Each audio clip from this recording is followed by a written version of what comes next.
आप अपनी किडनी निकाल कर भी किसी को दे दो और वो आपको बुराई देना चाहता है तो वो कह जाएगा कि जो खराब किडनी थी ना वो निकाल कर आपने दी है मुझे। आप किसी को खुश नहीं कर सकते।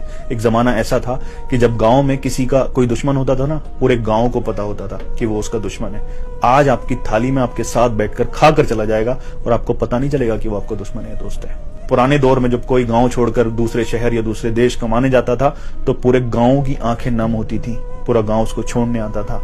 आज आपको लोग कब्रिस्तान छोड़कर आ जाएंगे और हंसते रहेंगे।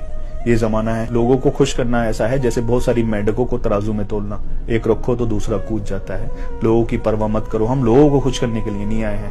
बस ख्याल रखो किसी का दिल न दुखे, ख्याल रखो किसी का हक ना मारा जाए, ख्याल रखो हम किसी की रोने की वजह ना बने, ख्याल रखो कि हमारी मौजूदगी किसी की मुस्कुराहट की वजह बनी रहे, ख्याल रखो कि हमारी वजह से कोई जिंदगी जिए, ख्याल रखो कि हमें रब को खुश करना है।